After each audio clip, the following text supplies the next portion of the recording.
सौमित्र, सबसे पहले हम आपको दिखाएंगे उत्तराखंड में चमोली में आई आपदा में क्या कुछ हुआ और कितने लोग अभी भी लापता हैं। साथ ही आपको दिखाएंगे यूपी के कई घरों में मातम का क्या है तपोवन कनेक्शन। वहीं राज्यसभा में किसान कानून और बिल को लेकर क्या मंत्र दिया और कैसे विपक्ष की राजनीति को लेकर बेनकाब किया देश के प्रधानमंत्री नरेंद्र मोदी ने। यह सब कुछ आपको विस्तार से दिखाएंगे दिन भर दिल्ली में।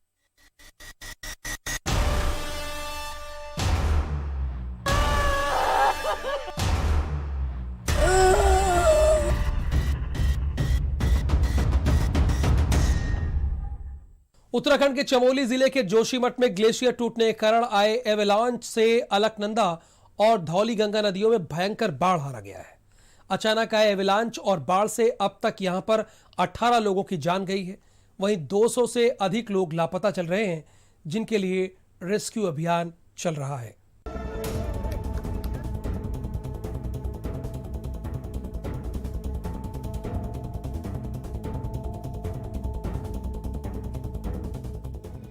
उत्तराखंड में रविवार को आई प्राकृतिक आपदा ने काफी इलाकों को तबाह कर दिया। पहाड़ पर टूटे ग्लेशियर ने सबसे ज्यादा नुकसान पहुंचाया, तो वहीं चमोली इलाके के रैनी गांव और तपोवन का इलाका, जहां पर सबसे ज्यादा इस समय पानी की बाढ़ ने अपना कहर बरपाया है, इस इलाके में कई लोग लापता हैं।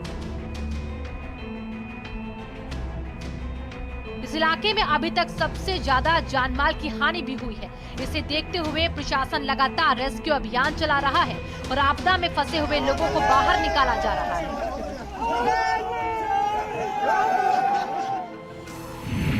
कुदरत ने कहर बरपाया।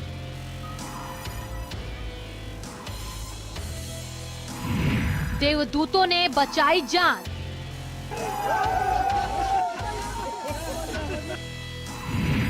जिंदगी बचाने में जुटे जाबाज। मुश्किल हालातों में हौसलों की जंग। सोमवार से प्रशासन का जोर राहत और बचाव कार्यों पर है।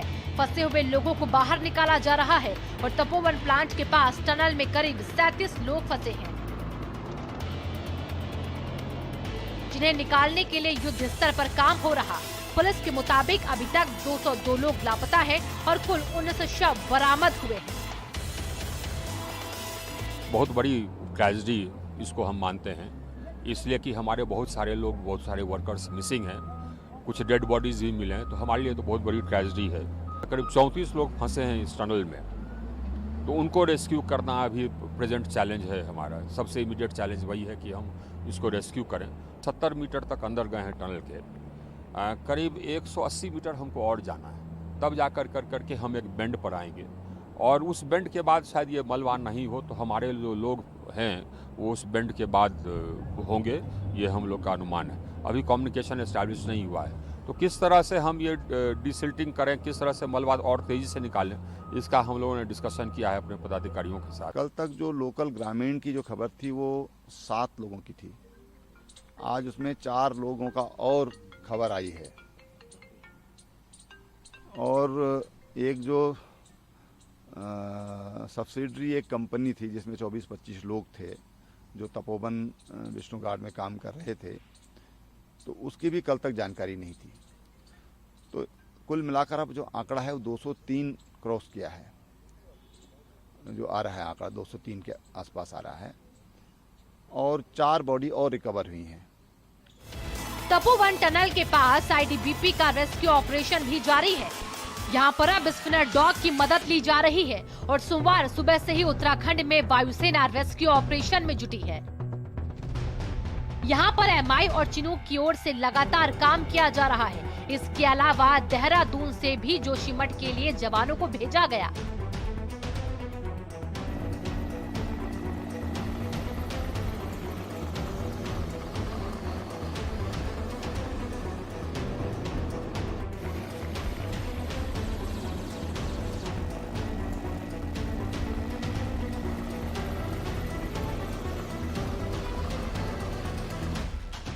वहीं जब उत्तराखंड के रैनी गांव में ये तबाही मचाता पानी पहाड़ों से नीचे की ओर आ रहा था, तो उसी गांव की महिलाओं ने कैसे इस खतरनाक मंजर को देखा, जरा सुनिए।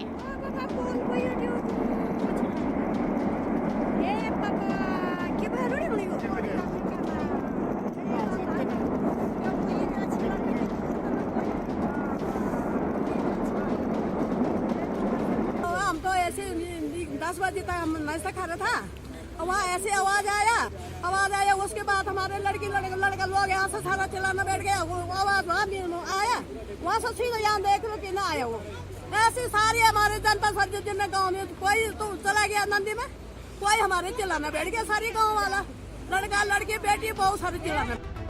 चमोली में हुई इस घटना के बाद से उत्तराखंड प्रशासन अलर्ट मोड पर है। गंगा के निचले इलाके, चाहे वो ऋषिकेश हो, बाणगंगा का इलाका, राम झूला और लक्ष्मण झूला का इलाका ही क्यों ना हो, प्रशासन यहाँ एहतियातन इन्हें खाली करवा रहा है। वहीं यही तरीका हरिद्वार में भी अपनाया गया है। उत्तराखंड के मैदानी इलाकों में आने वाला था वो सामान्य हो गया है और अब यहाँ कोई खतरे की बात नहीं है। यहाँ हरिद्वार के हर की प्योड़ी पर जो भीड़ आप देख रहे हैं श्रद्धालुओं की, ये उसी बात का संकेत है कि जो रेड अलर्ट कल शाम को यहाँ जारी किया गया था और सारे घाट खाली करवा लिए गए थे, वो अब पूरी तरीके से भरे हुए नजर आ रहे हैं। पानी फिलहाल यहाँ पर रोक दिया गया है। उसकी वजह ये है कि यहाँ गंगा में जो पानी आ रहा था उसमें काफ़ी गाद थी, जिसकी वजह से यहाँ पानी रोक दिया है पूरी तरीके से। फिलहाल 9000 क्यूसेक के पानी के करीब जो पानी है वो यहाँ बह रहा है और जो गोताखोर हैं वो यहाँ पर आप देखेंगे कि श्रद्धालुओं के साथ साथ सिक्के खोदते नजर आ रहे हैं। आपको बताएं कि जो रेस्क्यू ऑपरेशन है उसमें थोड़ी तेजी हुई है आज सुबह से। जिस तरह से रविवार को पहाड़ से ग्लेशियर का सैलाब टूटकर नीचे बहते हुए आया था, उसे देखकर यही लगता था कि तबाही महाविनाशकारी होगी। लेकिन समय रहते प्रशासन की कार्रवाई और रेस्क्यू अभियानों की तेजी के चलते जानमाल के नुकसान में काफी कमी आ गई। आगे भी किसी भी तरह की अनहोनी से निपटने के लिए प्रशासन अलर्ट मोड पर है। स्पेशल रिपोर्ट, भारत समाचार।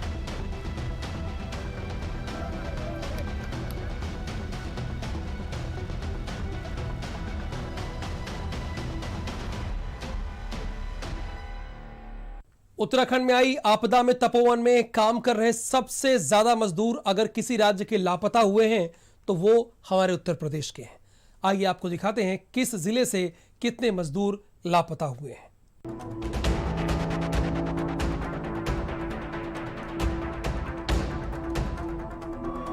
उत्तराखंड के चमोली जिले में ग्लेशियर टूटने से हुए हादसे में सैकड़ों लोगों के लापता होने की खबर है। इस त्रासदी में सबसे ज्यादा मजदूर अगर किसी राज्य के फंसे हैं या फिर लापता हुए हैं तो वो उत्तर प्रदेश के हैं। ऋषिगंगा पर बन रहे पावर प्रोजेक्ट में काम करने वाले ज्यादातर मजदूर कल से लापता हैं और जैसे जैसे समय गुजरता जा रहा है इन मजदूरों के परिवार वालों की चिंताएं बढ़ती जा रही हैं, क्योंकि जो तस्वीरें उत्तराखंड आपदा की आई हैं उन्हें देखकर परिजनों का ऐसा सोचना भी लाजमी नजर आता है। आइए आपको दिखाते हैं कि यूपी के किन किन जिलों के कितने मजदूर तपोवन में लापता हुए हैं।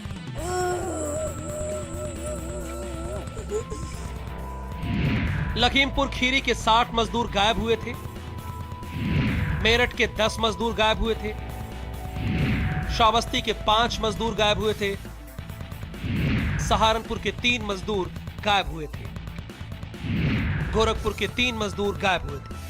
लखीमपुर खीरी, तपोवन में लखीमपुर खीरी के 60 मजदूर लापता बताए जा रहे हैं। ये सभी मजदूर पावर प्रोजेक्ट पर काम करने के लिए गए थे। मजदूरों के लापता होने की सूचना के बाद से जिले में हड़कंप मचा हुआ है। ये सभी मजदूर निघासन थाना क्षेत्र के रहने वाले हैं। लोगों की सूचना न मिलने पर परिजनों में कोहराम मचा हुआ है।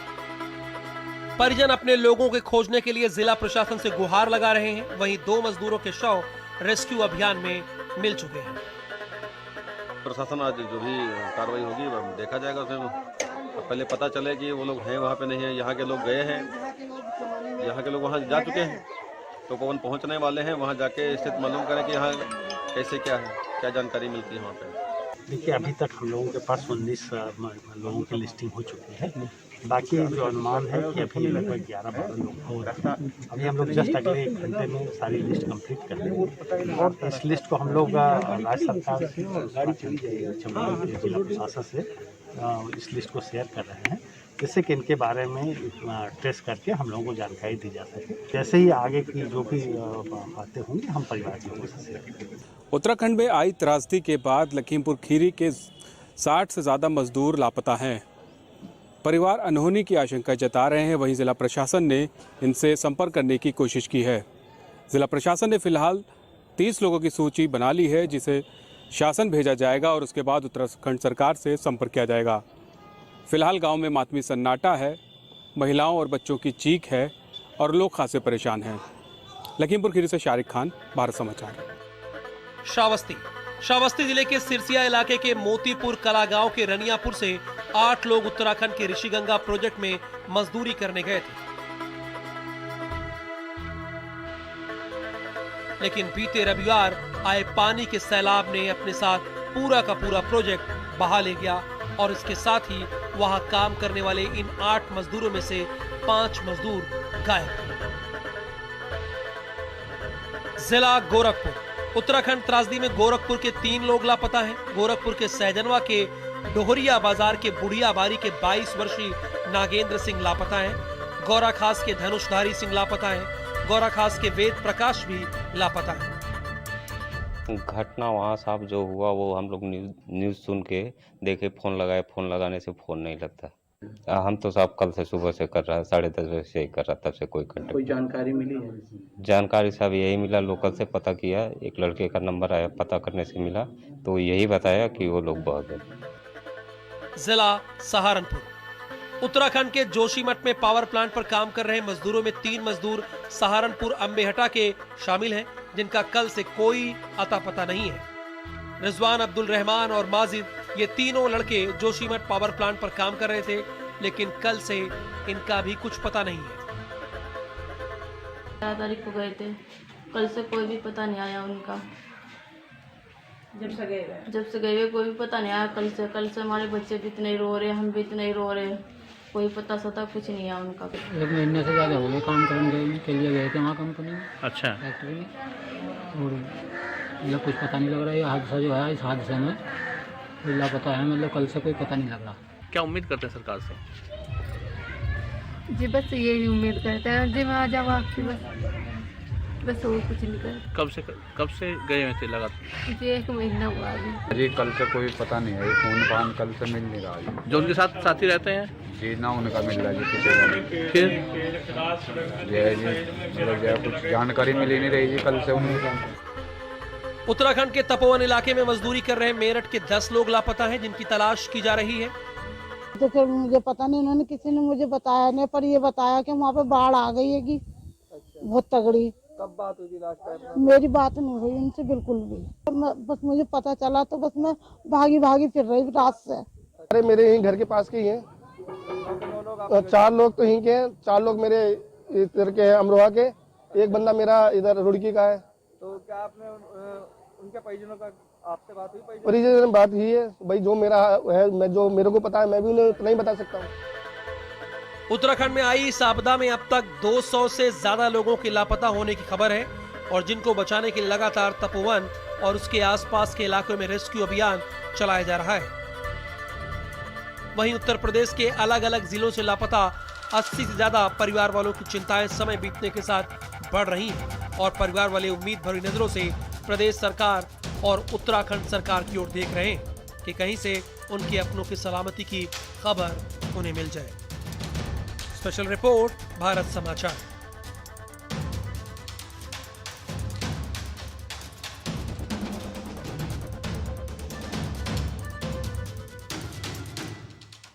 उत्तराखंड के चमोली में हुई यह घटना ना तो पहली है और ना आखिरी।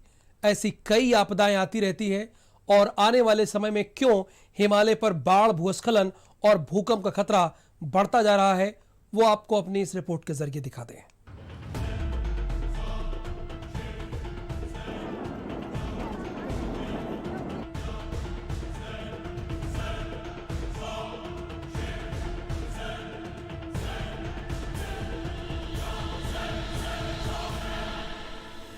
आखिर उत्तराखंड में इतनी सारी बस्तियां, पुल और सड़कें देखते ही देखते क्यों उफनती हुई नदियों और टूटते हुए पहाड़ों के वेग में बह गई। जिस क्षेत्र में भूस्खलन और बादल फटने जैसी घटनाएं होती रहती हैं, वहां इस बार इतनी भीषण तबाही क्यों हुई? उत्तराखंड में त्रासद घटनाएं मूलतः प्राकृतिक थी। अधिक बारिश, भूस्खलन और बाढ़ का होना प्राकृतिक। लेकिन इनसे होने वाले जान माल का नुकसान मानव निर्मित है। और ऐसा क्यों बार बार होता है, इसके पीछे कई वजहें हैं और पहली सबसे बड़ी वजह कोई है तो वो है पहाड़ों का अंधाधुंध निर्माण की अनुमति देना, जिसके लिए सरकारें जिम्मेदार हैं। साल 2013 में आई केदारनाथ आपदा हो या फिर रविवार को चमोली में ग्लेशियर फटने की घटना हो, दोनों ही घटनाओं ने दिखाया है कि पहाड़ों पर अंधाधुंध निर्माण हमेशा नई मुसीबत को दावत ही देता है। ये नेचुरल डिजास्टर्स होते हैं जनरली। आपका जैसे 2013 का जो केदारनाथ डिजास्टर्स था वो भी एक ग्लॉफी था, ग्लेशियर लेक आउटबर्स्ट फ्लड्स था, या जब क्लाउड बर्स्ट इवेंट हुआ, हम लोग क्लाउड बर्स्ट बोलते हैं जब more than 100 millimetre of rainfall होता है पर आवर में। यहाँ पे इट इज मैंने पहले जैसे बोला आपको ये एवलांच ड्रिवन है, बट हाँ अगर बहुत सारा गांव और ये सब है उनका नदी का जैसे इसमें धौली गंगा में आया है तो ये काफी बड़ा हो सकता है। आइए आपको दिखाते हैं आखिर क्यों हिमालय और उसके आसपास का इलाका डेंजर जोन में आता जा रहा है। सबसे कम उम्र की पर्वतमाला है हिमालय। हिमालय की चट्टानें काफी कमजोर हैं। हिमालय पर तेजी से पिघल रहे हैं ग्लेशियर। ग्लेशियर पिघलन से बन रही है झीलें। हर साल बढ़ रही झीलों की संख्या। नदी के मुहाने पर बनी झीलें खतरनाक। ज्यादा पानी रुकने पर बन जाती है मुसीबत। सड़कों और बांधों के निर्माण से भी है नुकसान। चमोली में हुई घटना का सीधा संबंध पिघलते ग्लेशियरों और उनकी वजह से बनी झीलों से है। पहाड़ों पर ग्लोबल वार्मिंग का असर कुछ इस हद तक पड़ा है कि पहाड़ों पर ग्लेशियरों के पास छोटी बड़ी कई नई झीलें बन गई हैं, जिनकी वजह से ग्लेशियर टूटने और नदी में अचानक से ज्यादा पानी आने से ये हादसे होते हैं। और केदारनाथ आपदा हो या चमोली, ऐसे हादसे आगे और होने की संभावनाएं हैं। देखिए अगर अभी तो ऑफकोर्स बहुत सारा जांच होने बाकी है, बट जनरली जो बोला जाता है it's something called GLOF, glacier lake outburst floods. It is मेरा ओपिनियन में ये एवलांच ड्रिवन ग्लॉफ है। क्योंकि जनरली ग्लॉफ होता है आपका मानसून टाइम में जब बहुत बारिश होता है, जो आप पॉपुलरली हम लोग क्लाउड बर्स्ट बोलते हैं, उससे ये लेक बर्स्ट करते हैं जो ग्लेशियर बेसिन में है। बट अभी तो उतना बारिश भी नहीं हुआ है, तो ये अंदाजा लगाया जा सकता है कि ये मोस्टली एवलांच ड्रिवन है, जो बहुत बड़ी कोई ऊपर में एवलांच आए होंगे, जो ये अगर कोई ऊपर में ग्लेशियर लेक है तो उसको बांध को तोड़ दिया है अंदर। हिमालय के क्षेत्रों में प्रकृति से इंसानों की छेड़छाड़ लगातार जारी है और समय के साथ कभी बिजली के लिए, कभी पानी के लिए, पर्यटन के लिए लगातार पहाड़ों पर बांधों, पुलों और होटलों के निर्माण से लोगों के लिए आने वाले दिनों में मुश्किलें खड़ी होती जा रही हैं। अगर अब भी सरकारें और इंसान इन घटनाओं से सबक नहीं लेते तो और भी बड़े नुकसान झेलने पड़ सकते हैं। स्पेशल रिपोर्ट, भारत समाचार।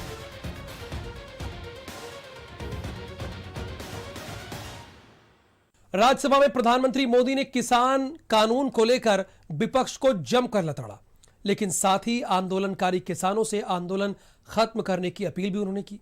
और प्रधानमंत्री मोदी ने कहा एमएसपी की व्यवस्था थी, है और आगे भी रहेगी। एमएसपी है, एमएसपी था, एमएसपी रहेगा। इसलिए मेहरबानी करके भ्रम फैलाने के काम में हम न जुड़े, क्योंकि हमको देश ने एक विशिष्ट जिम्मेवारी दी है। कृषि कानूनों के खिलाफ जारी किसानों के आंदोलन की तपिश के बीच सोमवार को प्रधानमंत्री नरेंद्र मोदी ने राज्यसभा को संबोधित किया।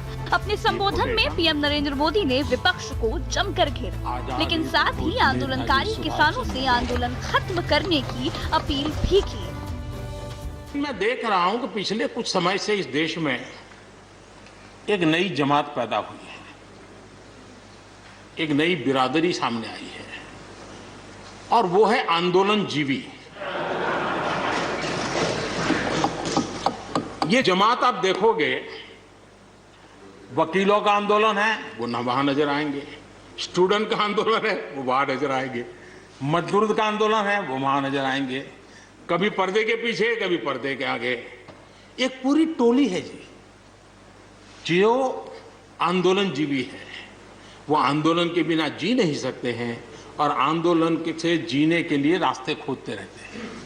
हमें ऐसे लोगों को पहचानना होगा। पीएम ने कहा कि किसान आंदोलन कर रहे हैं और ये उनका हक है, लेकिन वहाँ बुजुर्ग बैठे हुए हैं। अच्छी बात नहीं है, उन्हें वापस ले जाइए। हम मिलकर बैठकर बात करेंगे। मैं बार बार कह रहा हूँ, हम सब मिल बैठकर बात करने को तैयार हैं। पीएम नरेंद्र मोदी ने किसानों को आश्वासन भी दिया है कि एमएसपी था, एमएसपी है और एमएसपी रहेगा। हमें भ्रम नहीं फैलाना चाहिए। एमएसपी है, एमएसपी था, एमएसपी रहेगा। पक्ष हो, विपक्ष हो, आंदोलनरत साथी हो, इन सुधारों को हमने मौका देना चाहिए और एक बार देखना चाहिए कि इस परिवर्तन से हमें लाभ होता है कि नहीं होता है। कोई कमी हो तो उसको ठीक करेंगे और कहीं ढिलाई है तो उसको कसेंगे। ऐसा तो है नहीं कि सब दरवाजे बंद कर दिए बस। और इसलिए मैं कहता हूं, मैं विश्वास दिलाता हूं कि मंडियां अधिक आधुनिक बने, अधिक प्रतिस्पर्धी होगी। इस बार बजट में भी उसके लिए हमने प्रावधान किया है। इतना ही नहीं, एमएसपी है, एमएसपी था, एमएसपी रहेगा। प्रधानमंत्री नरेंद्र मोदी ने कहा कि जब लाल बहादुर शास्त्री जी को जब कृषि सुधारों को करना पड़ा, तभी उन्हें मुश्किलों का सामना करना पड़ा था, लेकिन वो पीछे नहीं हटे थे। तब लेफ्ट वाले कांग्रेस को अमेरिका का एजेंट बताते थे। आज मुझे ही वो गाली दे रहे हैं। लेफ्ट पार्टी जो आज भाषा बोलते हैं ना, वही उस समय बोलते थे। वो यही कहते हैं, अमेरिका के इशारे पर शास्त्री जी ये कर रहे हैं, अमेरिका के इशारे पर कांग्रेस ये कर रही है। सारा चीज जितना आज मेरे खाते में जमा है ना, वो पहले आपके यहाँ बैंक में अकाउंट में था। सब कुछ अमेरिका के एजेंट कह दिया जाता था हमारे नेता, कांग्रेस के नेताओं को। ये सब कुछ लेफ्ट वाले जो आज भाषा बोलते हैं, वो उस समय भी उन्होंने यही भाषा बोली थी। प्रधानमंत्री मोदी ने सदन में पूर्व पीएम मनमोहन सिंह के पुराने बयान को पढ़ा और साथ ही कहा, जो मनमोहन सिंह ने कहा वो मोदी को करना पड़ रहा है। मनमोहन सिंह जी ने कहा था वो मोदी को करना पड़ रहा है। गर्व कीजिए। आदरणीय डॉक्टर मनमोहन सिंह जी यहाँ मौजूद है। मैं उन्हीं का एक कोट आज पढ़ना चाहता हूँ। हो सकता है जो यू टर्न कर रहे हैं वो मेरी बात माने या न माने, मनमोहन सिंह जी की तो बात जरूर मानेंगे। There are other rigidities because of the whole marketing regime set up in the 1930s, which prevent our farmers from selling their produce where they get the highest rate of return. It is our intention to remove all those handicaps which come in the way of India realizing its vast potential as one large common market. ये आदरणीय मनमोहन सिंह जी का